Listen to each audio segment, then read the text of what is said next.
G'day and welcome to week 11 of Healthy Heathcote's 90-day challenge. Hello Emily. Hi Lee.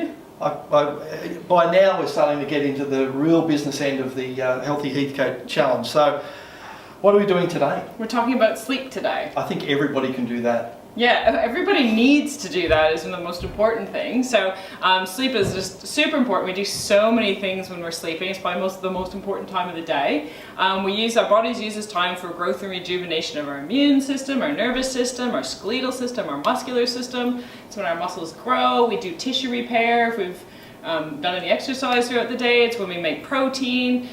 We also use this time for healing. It's the optimum time for our white blood cells and our antioxidants to be working. We also make hormones. We make growth hormone. We make melatonin. It's a great time for our brains too. It's a great time for brain development and actually processing all our memories of the day. So we're really busy. We're actually really, really busy while we're sleeping. But a lot of people don't get enough sleep. Mm-hmm. So it's really dangerous and really unhealthy to not get enough sleep because this can lead to a huge long list. And I'll give you a bunch of examples. So it actually doubles your risk of death from cardiovascular disease. So that's obviously not a very nice one. It can lead to weight gain, high blood pressure, type 2 diabetes. It's also associated with depression, alcoholism, bipolar disorder, and it affects our judgment, our mood, our ability to learn, to retain information that we've learned during the day, and it increases accidents and injuries. Like we all know, if you're tired, then you're more likely to fumble around and hurt yourself. It decreases our white blood cells. I already talked about immune function, but I want to tell you about a study. They've done studies with rats, not with people, and they've sleep deprived them completely, and within a couple weeks they've completely lost their immune function and they've died.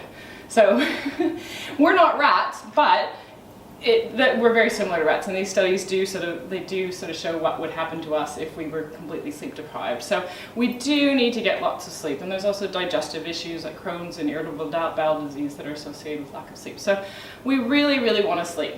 So we need to set it up. So a lot of people talk about getting enough sleep. Mm-hmm. How much sleep do you get in the night? I try to get 8 hours. You try to get 8 hours? Okay. Do you feel great in the morning? Some mornings. Some mornings, there you go. Not recently, but some mornings. Yes. So some people, we talk about 8 hours, but it's individual. So you want to wake up in the morning and you want to feel refreshed, and then you want to be able to get through the day until bedtime, having enough energy to get through the day. If you're having a period of the day where you just can't make it, I can't move on, you're probably not getting enough sleep. It's varies. So some people are going to need 8 hours, some people might need 7 or 6, some people might need 9 or 10. So it is going to vary by the person, by how much activity you did in the day, and just what's been going on. So, but there are things that you can do to help that. They talk about sleep hygiene. So it's really important to make sure that you have really good sleep hygiene. So what you want to do is things like phones, tablets, televisions, anything, laptops that have a bright screen. Our eyes don't like that. Our bodies don't like seeing that bright light. It makes us think it's daytime, and it doesn't set us up to have a good night's sleep. It thinks that the sun just rose. Mm-hmm. And it messes with our circadian rhythm. So you really want to get those out of the bedroom. Just don't have them, especially at night. Don't have your phone going off. Don't check your phone. If you wake up in the middle of the night, do not check Facebook in the middle of the night. That is just going to wake you up. So you just turn it off. It's gone. Even the light on your clock. It's kind of a hard one because people do like to know what time it is, but that can even see that in the middle of the night. Well, I find that I put a cover over my alarm clock because if you do wake up in the middle of the night and check it, your mind starts to race to say, oh, it's 2:30 or it's 3 o'clock. Yeah, and then you start to worry. And that's and it keeps you up. Yep. Yeah, exactly. So other things, so it's having it in complete dark. We do like our bodies like complete darkness in order to create the hormones like melatonin. Caffeine, we've already talked about caffeine. It doesn't do well with your sleep. We would have been drinking past 8. I know, no one's been drinking caffeine for the last few weeks anyway, so we don't have to worry about that. And alcohol. Alcohol is bad, but we don't have to worry about that one either. No one's drinking any alcohol these days anyway. And routine. So there's a bit of controversy about routine. Some studies say that go to bed at the same time every night, keep that routine and that'll help. Other studies say don't go to bed until you're tired. So everyone should just experiment, see what works best for them. It's going to be different depending on people. And exercise and having a healthy diet. Those all help our sleep as well. You do tend to be able to sleep better when you do have a bit of exercise. It's true, yep. So everybody should be having some exercise. Yep. So we don't need to worry about that. How long should we be exercising this week? Well, what have we gotten to? 150 minutes, that's our goal. So we've gotten up to our goal. This week we want everyone to do the 150 minutes. So it's spread out however you want again.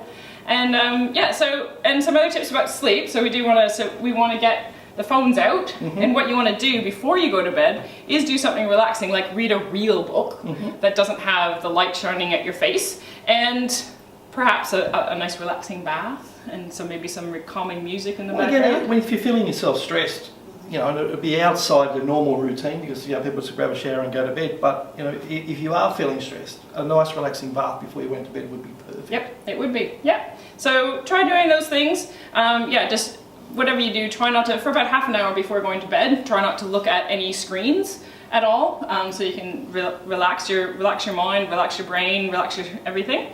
And some people might still have some trouble sleeping, and so in that case there are some supplements that can help with sleeping.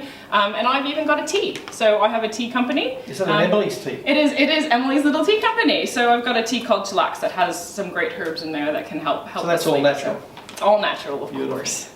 And so where else are we? So we want to, so turning our phones off and reading a book or having a bath. Add some fiber. So we want to do 4 meals and 2 snacks to ensuring that there's fiber in those meals. So again, the brown rice, and maybe we put in some legumes in there. So maybe some chickpeas, kidney beans, peas, anything like that. There's loads of them. So whatever you like best. And again, so the exercise, and spread the exercise out however you want. You really want to make sure that you're getting your heart rate up, and make sure that it is moderate intensity. So fantastic. That's it. Fantastic. I think everybody can take those on board and follow it. It's a very important thing that we have enough sleep. It does make for a healthier person. I thank Tumbling Waters again for having us here. Thanks, Emily, for again some fantastic pointers. No problem. Now, what are we doing next week? Next week is our last week, and we're talking about salt. Salt? Yep. Fantastic. Yep. Look forward to it.